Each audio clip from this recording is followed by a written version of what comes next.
Hello everyone and welcome. This webinar will begin in about 30 seconds.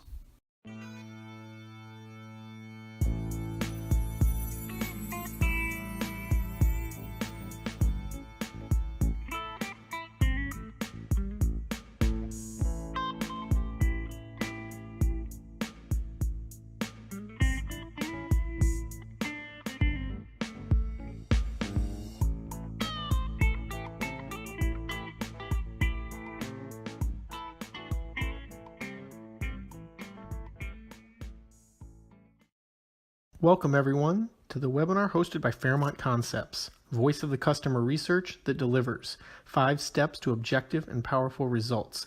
By the end of this webinar, you will have the skills and tools required to conduct objective voice of customer research that is non-biased and eliminates opinions. Hi, I'm Brian Kent. And I'm Chip Burnham. We're co-founders of Fairmont Concepts. We help manufacturers improve their commercial engines. Hundreds of manufacturers have taken our business health checkup, and we found that a common issue plaguing manufacturers is uncovering the voice of the customer. Understanding customer needs is like cooking. Everyone has to do it to some extent now and again to survive, but not everyone is good at it. The good news, everyone can learn how to cook better, and businesses can learn to uncover and understand customer needs and thrive. Some industries get away without meeting all the important customer needs. They do it by co-opetition. That's where suppliers adhere to unspoken pricing, product, and service rules, to the benefit of the suppliers and the detriment of customers. It's not allowed, but it happens. But we're not in the airline industry or the banking industry. We're manufacturers designing and producing honest products and services for honest customers in a free market world. In the real business world, most of us do not get to run via co-opetition and work with our competitors. Manufacturers like you have to meet customers' needs to survive.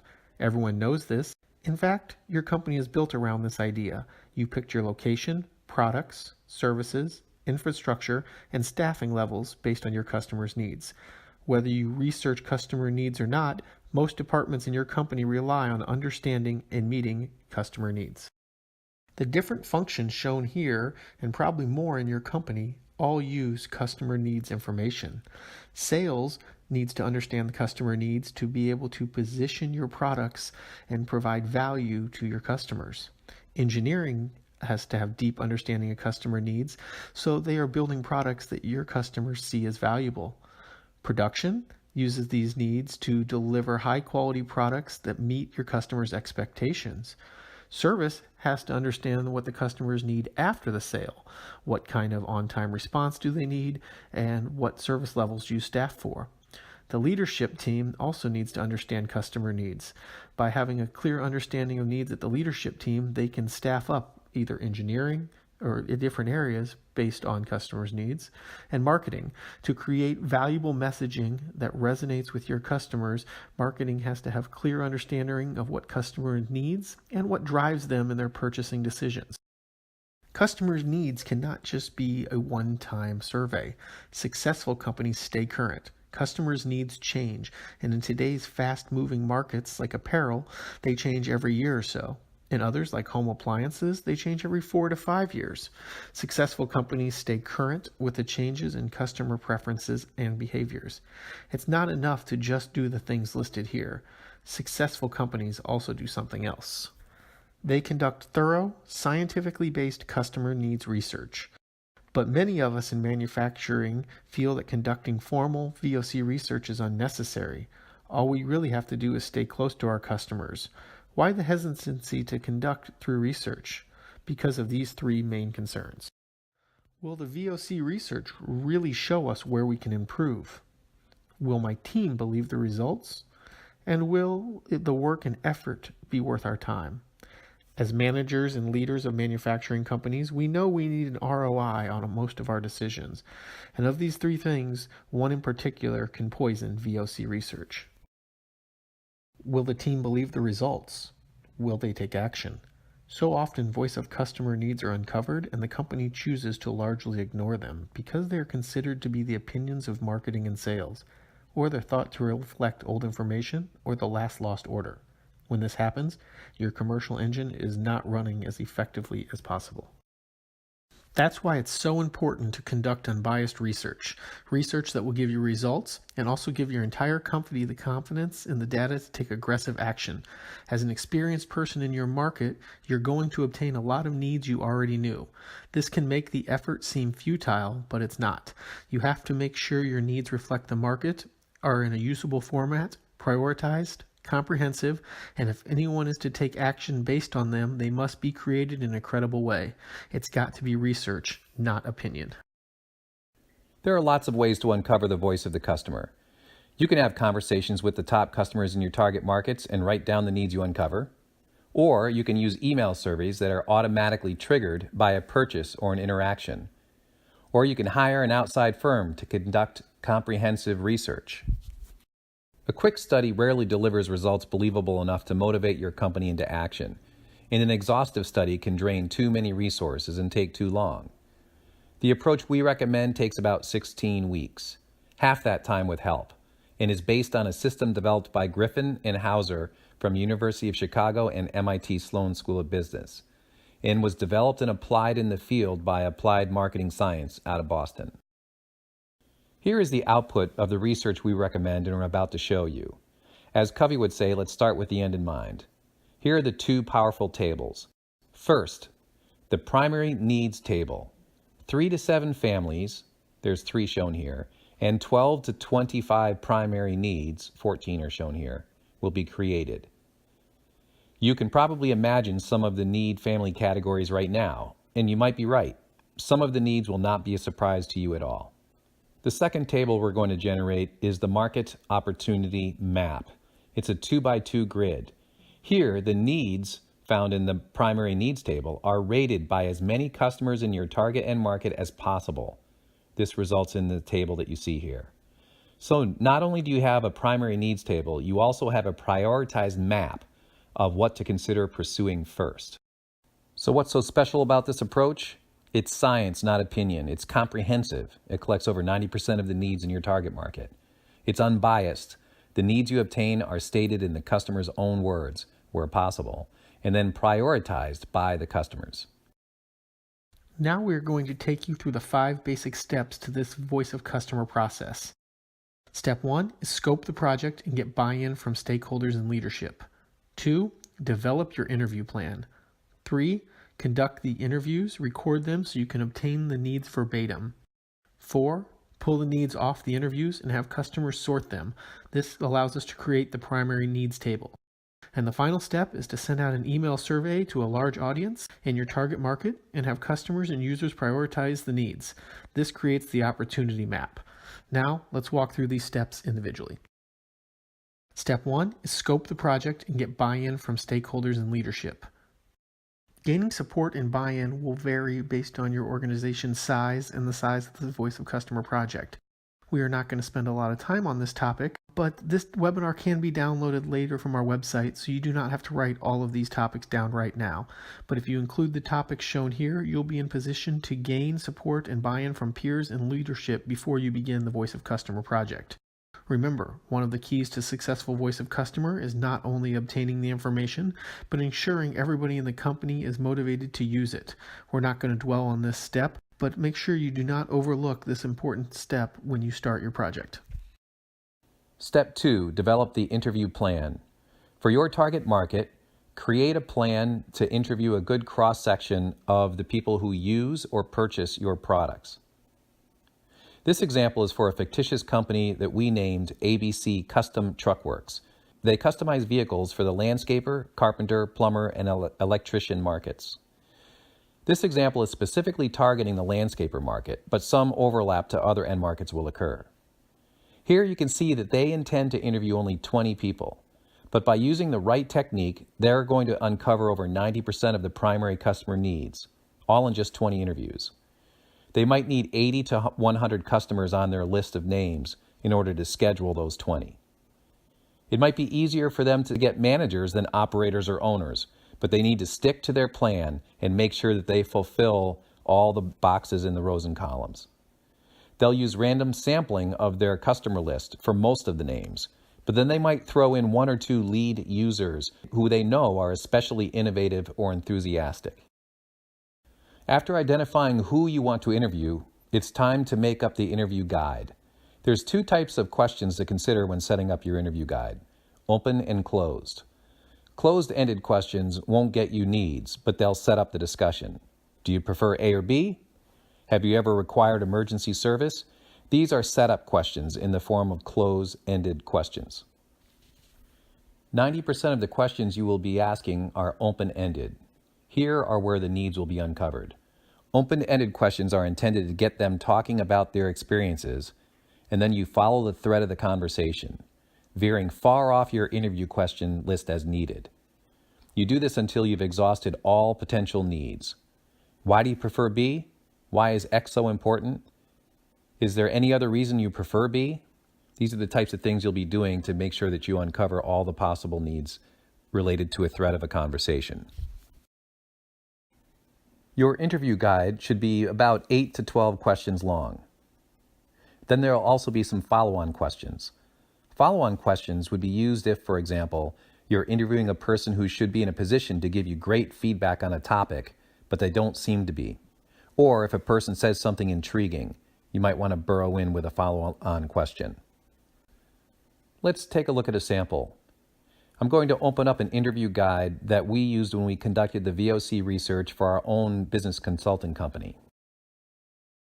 Okay, so this is the actual interview document that we used when conducting the VOC research for our own marketing consulting company. And you can see after some initial stuff up here at the top, we then move down to the first set of questions, which is what types of things might be outsourced. There are 4 questions here, and each of these has some follow-on questions in case we need to dig deeper. We then move to the risks and rewards section. When outsourcing, what are the biggest risks? How do you minimize those risks? And then, if time permits, there's a couple of extra questions here thrown in at the end. It's very simple, very straightforward. The point is that you want to follow the thread of the conversation to uncover needs. Don't worry about staying strictly on these interview questions. Now on to step 3, where we conduct the interviews and get them transcribed. Conducting the interviews starts with scheduling. This can take the most time and can be discouraging, but don't give up. Typically takes between 3 to 4 phone calls per customer to successfully schedule an interview. If you're calling customers that you have a good relationship with, this step will be quicker, but you have to make sure you don't just select customers you know well. For this research to work effectively, you must have a broad selection of customers and not just the ones that you know. When scheduling the interviews, we typically schedule for 45 minutes. Some interviews will take 30 minutes or less. These interviews are often busts, but you'll still uncover a few valuable needs. Other interviews can end up taking more than an hour if your customer is talkative and providing great feedback. When you call the customer, make sure you have 2 people on the call to conduct the interviews. One is the primary interviewer, and the second is there to help you dig in as additional needs and topics are uncovered. Remember, we only have 8 to 12 planned questions, and the rest of the interview is guided by the customer's responses. The goal is to uncover as many needs as possible, not just stick to a script. Before you start the interview, don't forget to get yourself into a quiet room with your phone on Do Not Disturb. Interruptions both distract you and the interviewee. The interviewee is giving you time out of their day, so we must respect this and show them that their opinions are valuable to us. When you start the interview, make sure you have a clear introduction that describes who you are, what you're doing, and ask for permission to record this interview. Make sure the customer knows that you're only recording to get their comments verbatim, and this allows you to follow the conversation rather than take notes. The recording will only be used to pull out the needs, and you will not share this information outside of your company or use their quotes without written permission from them. If you go in with a positive attitude, you'll find that the interviews prove to be both fun and informative. On the right side of this slide, you can see the recording app we use and the transcription service we've used in the past. There are lots of different options for these services, but both of these have worked flawlessly for us. Now we'll play you short clips of an actual interview recording. Make sure you listen for open and closed-ended questions, the follow-on questions that pursue a thread of the conversation that seems to be leading towards more needs, and listen for the actual needs stated by the interviewee. Here is the clip. Okay, so Jessica, does your company use consultants for outside agencies? Yes. And why do they use consultants or outside agencies? We will use consultants or outside agencies if we have enough resources in-house to complete the work. So I don't know if you're talking specifically about marketing or if you're talking about my company in general, but I've seen consultants being used in different areas of the organization. Can you tell me about when and how you've used outside agencies for marketing or sales? Sure. So for marketing, we've worked with an agency when we had to complete a website design, complete process. Actually, it was the branding was complete, but we had to create a brand new website, including copywriting and wireframing and all of that in a very short time frame. And we needed help getting that done. I think it was turned around in less than 3 months. So we've also worked with agencies on other website projects, large in scope in terms of needing a lot of development work, because that's one of the resources that we did not have on hand. So is it always a resource issue, or is there any other reason why you might use outside resources? Sometimes we'll use outside resources for research projects. On to step 4, where we create our first major output, the primary needs table. The interviews are done, the transcriptions are in hand, and now it's time to pull the needs out of the documents and then create the primary needs table. First, we'll pull the needs out of the transcripts. To make sure you get all the needs, it's best to have 2 people pull the needs from the transcripts. Duplicates will be removed later. As you'll see in a second, when I show you the example, you should highlight the phrase holding the need right in the document and then copy and paste out of that document into a spreadsheet. Okay, so here's an actual interview that we've conducted, and this is the transcription that comes back from the service. At the beginning of the interview, you just make sure you cover some basic things here regarding, who you are, what you're doing. You're recording the interview. Why is it being recorded? There's going to be 2 people that are on the call. You would introduce both people, and you make sure that you state the date and the company name. Sometimes you can do that before the person picks up. And then you'd ask the interviewee to state what they do at the company. Then you'd begin the interview.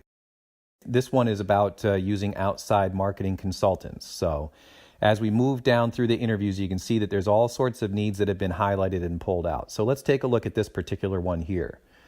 So this is a follow-on question, and the interviewer says, great. So regarding those risks you mentioned when you bring in outside marketing support, how do you minimize those risks? And then the interviewee makes the comments, and you when you read through this, you then pull these needs out. I've got another one down here below. So in this case, so what do peers or superiors think of outsourcing marketing activities and projects? Is it positive, negative? What's it like in your company? And then the interviewee mentioned a whole bunch of things here that looked like great potential needs that we would then cut verbatim and paste them into a spreadsheet. We don't worry about duplicates right now, and we take everything in the customer's own words.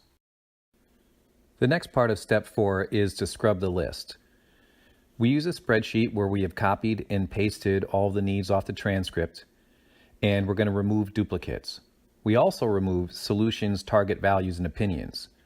Now, these solutions, target values, and opinions are valuable in product development, but what we're really after here are qualitative needs, such as, I need to reduce the time to load and unload because, or we need to safely carry enough fuel to last an entire day, or sometimes I run out of labor resources, which causes problems. Those are qualitative needs. Let's open up an example. Here's the Excel file opened up, and the needs have been copied from the transcript and pasted verbatim. And there's lots and lots of needs in here from all the different interviews that took place, all in one list. And here's one example of the comment that was made that was highlighted on the previous page, whether you saw that or not. And you can see that it's not phrased perfectly, but you get the idea of what this comment is all about. So you go into the next sheet here and we dedupe the VOC data. And by removing duplicates, we are able to just bring this and distill this down a bit. And you can see here's the comment, here's how it has been rephrased. And this is basically in the major group of internal view of outside partner. The reason why you use this major grouping here is just so that you can put somewhat similar needs next to each other and figure out which ones are duplicates and can be removed. And then ultimately, we're going to move over to our final sorting here, where we have worked this a bit more and we've come up with the final list of needs. As I scroll down, you can see the highlighted one. Here's the highlighted one that we were talking about before. Bringing in consultants at any level of a company can make that level of the company nervous. Pretty obvious, but it's an important need when you're dealing with a company. As a marketing consultant, you have to be aware of that, of course. Now we sort needs into the primary needs table, but we don't do it. We have 2 to 3 knowledgeable customers do it for us. We print out each of the needs on a slip of paper that are easy to handle and ask the customers to sort them into piles. We want to end up with 12 to 25 piles. We usually have the customers sort them in separate rooms or individually, and then have them come together and sort them together. That way you have independent thought and group synergy. When you've grouped the needs, ask them to name each pile. And when you do this, they are creating your set of 12 to 25 primary needs, and it's in the customer's own words. They're using their lingo and their perspective, not yours. So let me show you an example here. This is what we did for our own agency, and you can see that here's a Why Get Help section that was put together. And if you zoom in, you can see that there are some different reasons. I won't bother trying to read them for you or anything, but you get the idea that this is how you would sort them into different piles. And you have all different types of primary needs for the marketplace. Again, this will be in the customer's own words if you make sure your customers are the ones that do the sorting and the naming of the piles. When your customers have completed sorting and creating the headings, it's time to put it into your usable table. We always put them into a form like this, or something like it, where you can quickly see the needs families, there's 3 of them here, and the corresponding primary needs under each family. As mentioned before, anyone experienced in your market won't be surprised by many of the results. But what is key is that you know that for sure, these needs are in the customer's own words and sorted and named by them. Your departments across your company can begin using this information to direct their offerings and their continuous improvement. But wouldn't it be great to have a sense of priority? Which needs are the most important to the customers, and how are you performing? If you know this, then you'd really be able to prioritize where to put your efforts, and that's what we're going to do next. Step 5 is where your marketplace rates the needs and provides a roadmap to improving your products and services. This is the last step. Step 5 creates the market opportunity map. Having created the primary needs table, we now ask customers and users in our target market to rate the needs based on 2 criteria shown in red. Number 1, on a scale of 1 to 10, with 10 being the most important, how important is this need to you? Second question, on a scale of 1 to 10, with 10 being outstanding performance, how does the product you're currently using perform regarding this need? You'll ask these 2 questions via an email survey. We want to get at least 50 responses, so we found you often have to send this to 200 to 350 people. If you're concerned about getting enough responses, then call them the day before and ask them, and at least leave a message about the survey and how much you would appreciate their response. If you're still worried about getting enough responses, you can offer an incentive if appropriate. When you get back the survey results, remove all the garbage surveys that have answers like all tens or alternating numbers. Then normalize the data and create a 2x2 grid. This is your market opportunity map. Here is fake data for ABC Custom Truck Works. You can see that by plotting the survey results based on our 2 questions, you get a certain XY scatter graph. When we normalize the data, we can put it into a grid, and we normalize it by taking the minimum value and the maximum value and making that the range for the X direction, and do the minimum value and the maximum value and make that the range for the Y, and then just put your crosshairs down in the middle of those. The top left of the market opportunity map shows the biggest opportunities that we have because it's an area that is the most important to the customer and our performance is the weakest. These are areas that we should concentrate on first. But please note that all the needs are important. They're all primary needs, and you should not ignore the lowest ranking one, which is facilitate impressive branding. That's the bottom right. Just because you do it well now doesn't mean that it's not important to some of the customers. Some customers might consider it enough to swing their purchase your way. So don't forget about it just because you currently are good at it. This market opportunity map provides you with a priority set that suggests the biggest ROI potential, but all these needs are important. Okay, now let's go through an example of how to normalize the data to create the market opportunity map. Here we have our two questions: how important is this need to you, and how is your current performance? And there are 15 specific answers. So let's zoom in and take a look at the first set of data. Okay, so here are 15 customers here. You would normally have 50 to make sure that you have statistically relevant data.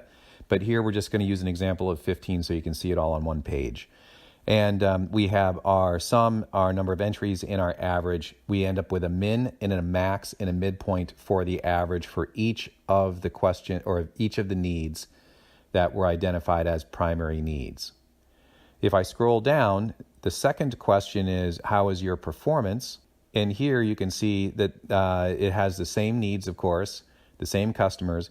And here some of the customers didn't answer a couple of the needs. They didn't rate them. So we make sure that our average takes that into account, and we get our min, our max, and our midpoint.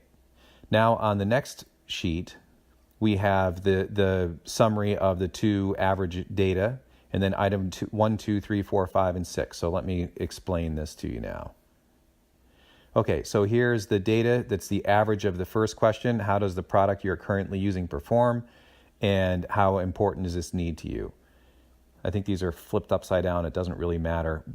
I flipped them upside down to make sure that it was going to graph the way that I wanted it to graph. So then using a typical chart function, we are creating an XY scatter graph. The graph is going to come out for this particular set of data looking like this, but it's not yet normalized. To normalize it, what we want to do is we want to follow these instructions here, and that is we're going to put the minimum of the averages there, the maximum there. For this axis, the minimum there and the maximum there. We're going to normalize it.